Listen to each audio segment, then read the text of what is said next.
J'apprécie le sujet, c'est un sujet très intéressant.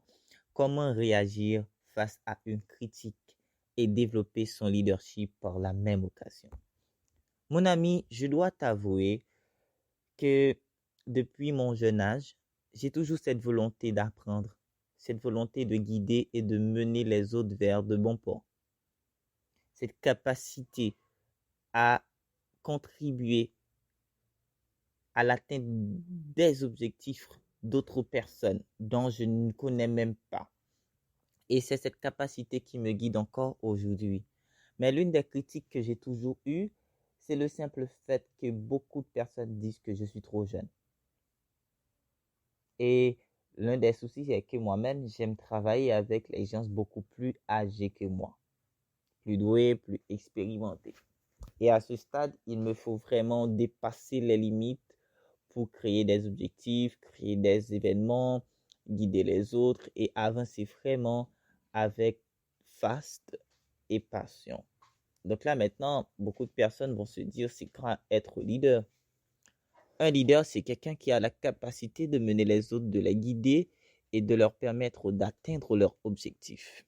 Non seulement ces personnes-là vont atteindre leurs objectifs, mais vont par la suite contribuer à permettre aux autres personnes d'atteindre également les leurs.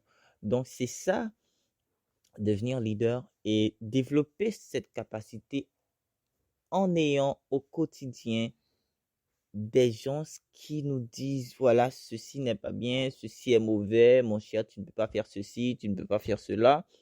Et c'est toujours quelque chose de qui nous perturbe. C'est toujours comme un élément de perturbateur, comme j'aime le dire. Donc en fait, depuis quelques années, je prends les critiques comme tout simplement des éléments qui nous permettent de mieux voir les choses, d'avoir de meilleures stratégies. Et l'une des meilleures façons dont j'en fais face, c'est surtout par le simple fait que j'examine les critiques avant même de répondre à quelqu'un. J'examine la critique avant même de passer à autre chose. J'examine la critique avant même de contrecarrer quelqu'un ou bien de porter mon assertion ou une interrogation quelconque. Et de là, on acquiert cette sagesse, cette humilité, et c'est ce qui nous permet de devenir un très bon leader. En Haïti, comme beaucoup de personnes le clament, c'est très difficile de développer cette capacité parce qu'on fait face à de telles vicissitudes, à de tels obstacles et qu'on oublie certaines fois cette capacité qui sommeille en nous, cette capacité qui veut vraiment être toujours éveillée. Et à ce stade, c'est vraiment important pour nous de sortir de notre zone de confort avec faste et tact pour pouvoir contribuer à notre sens de leader. Donc voilà, c'est pratiquement tout ce qui me permet de faire face aux critiques et d'être un leader. Et là, maintenant, je dois t'avouer qu'à présent, j'entends beaucoup de témoignages. Nidia, tu es un leader. Nidia, tu m'inspires, tu m'aides à réussir, tu m'aides à réaliser mes objectifs et tout.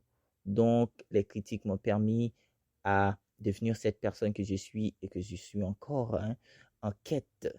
Parce que être leader, c'est une quête au quotidien, une quête perpétuelle, je dirais.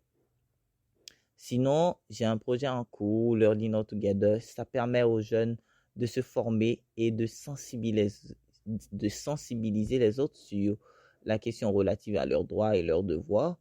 Donc, à ce point, je développe une très grande capacité de leadership avec eux et eux-mêmes, ils développent la leur. Donc, cela constitue une tâche noble, mais également une opportunité de prendre des critiques et de développer cette capacité que nous tous nous rêvons d'avoir dans notre vie, cette capacité de mener, de guider à bon port.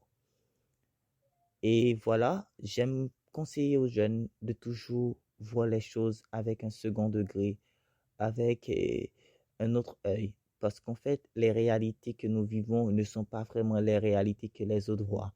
Et les réalités que les autres voient ne sont pas vraiment les réalités que nous vivons. Il faut toujours faire l'équilibre dans la vie. Avoir ses points faibles et de les diminuer et ses points forts, de les renforcer. Je pense que c'est l'une des plus belles façons pour nous de, de créer un chemin nouveau avec de nouvelles stratégies, mais surtout d'être la même personne qu'on est et de toujours aller vers la quête de cette personne qu'on rêve toujours de devenir. Voilà, donc c'était un plaisir pour moi de te donner quelques mots sur ce sujet. J'espère vraiment que les critiques que toi-même tu prends pour cette initiative vont t'aider à aller vers l'avant. Et j'espère également que mes mots ont fait effet et que beaucoup de personnes vont se sentir concernées, beaucoup de personnes vont se sentir renforcées et même soulagées par ces mots. Et je vous invite vraiment tous à rester connectés avec la passion qui vous anime quand vous avez un objectif, la passion qui vous anime parce qu'en réalité, les rêves ne sont jamais trop grands. Dès qu'on fait de l'effort, on arrivera à bon port. Au revoir Raymond, on en parlera.